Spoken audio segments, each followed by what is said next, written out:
Hello everyone, welcome back to the channel. Today we are diving into a major political and strategic development that has taken many people by surprise. A development that is being described across Europe as a shock to the European Union, the sudden alignment and coordinated moves by Denmark and Sweden that are challenging long-standing EU assumptions, policies, and power balances, and raising serious questions about the future direction of the bloc. For decades, Denmark and Sweden have been seen as reliable, pragmatic, and largely predictable members of the European political landscape, even when they maintained certain opt-outs or independent stances. But what we are seeing now is different in tone, speed, and ambition, because these Nordic countries are no longer just reacting to EU decisions. They are actively shaping an alternative approach that is forcing Brussels to pause and reassess.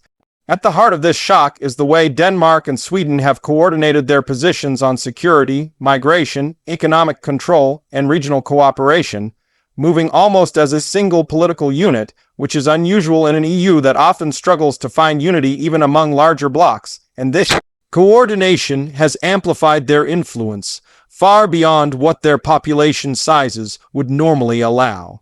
Security concerns are one of the strongest drivers behind this shift, as both countries sit in a region that has become increasingly sensitive due to rising tensions in Northern and Eastern Europe.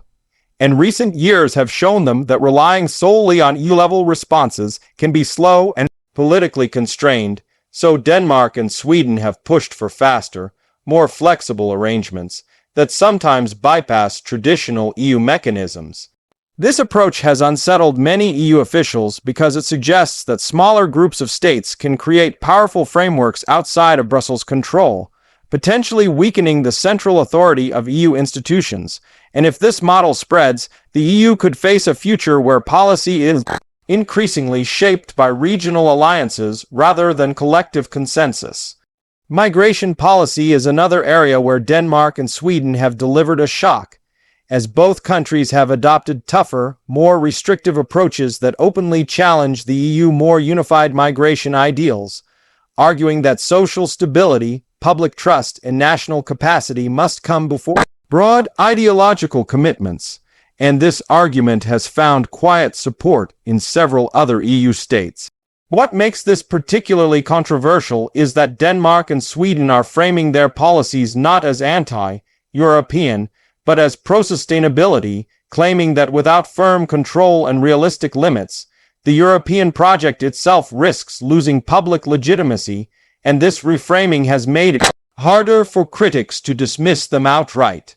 Economically, the Nordic move is just as significant, because Denmark and Sweden are pushing for greater national control over strategic industries, energy security, and supply chains. Lessons learned from recent global crises that exposed vulnerabilities in over-reliance on external partners, and this stance runs directly against deeper EU integration in certain economic sectors.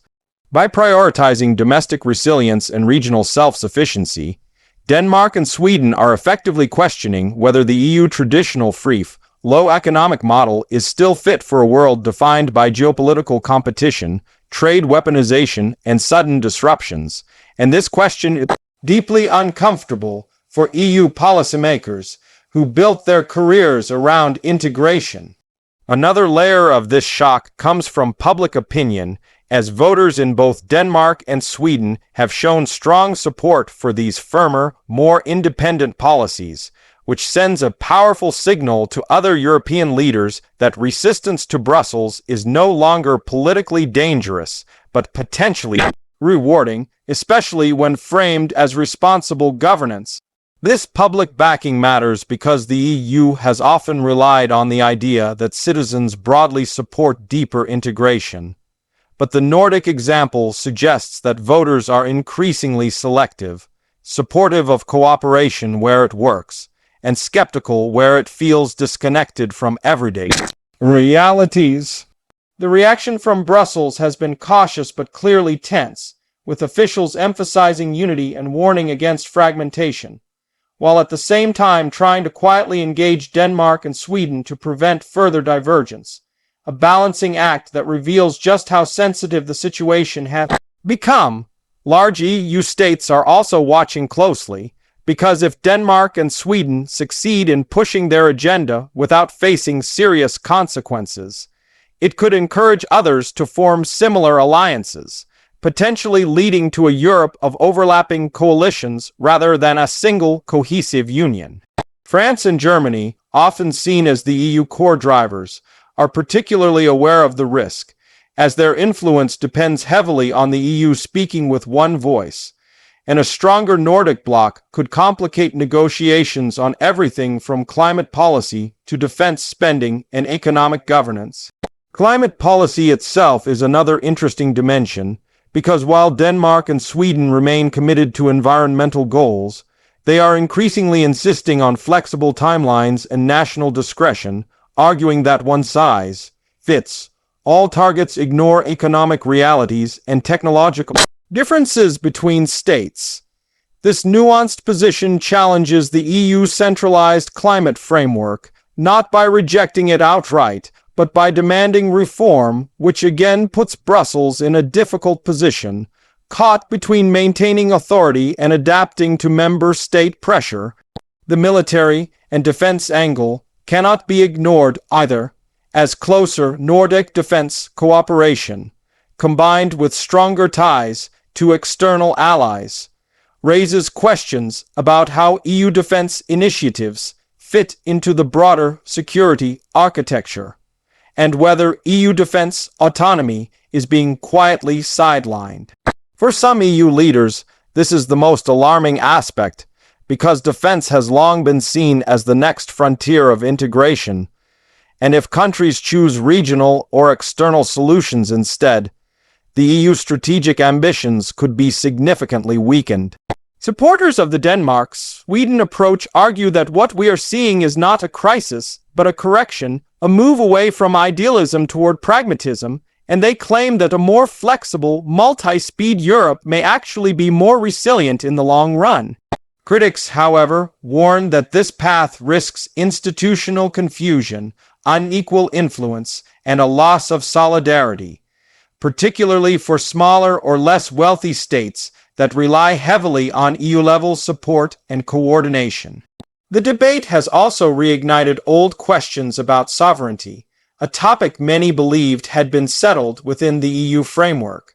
But Denmark and Sweden are demonstrating that sovereignty can be reasserted selectively without abandoning cooperation altogether. This selective sovereignty model is perhaps the most revolutionary aspect of the shock, because it suggests a future EU where membership does not automatically mean deep integration in all areas, but rather a menu of participation shaped by national priorities. For citizens watching from outside Europe, this development matters because the EU has long been presented as a model of supranational governance, and cracks in that model could influence regional organizations elsewhere in the world. Inside Europe, the implications are even more immediate, affecting legislation, funding decisions, and the balance of power between national governments and EU institutions, with every policy debate now colored by the question of how far unity should really go. Denmark and Sweden have been careful in their messaging, repeatedly stating that they are committed to the European project, but on their own terms, and this careful wording shows a deep understanding of political optics and public sentiment. Their strategy appears to be working, as the conversation has shifted from whether their approach is acceptable to whether it is inevitable. A significant change that reflects broader global trends toward national interest-driven policymaking. Economic uncertainty, security threats, and social pressures have created an environment where governments are under intense pressure to deliver tangible results, and Denmark and Sweden are presenting themselves as examples of decisive leadership.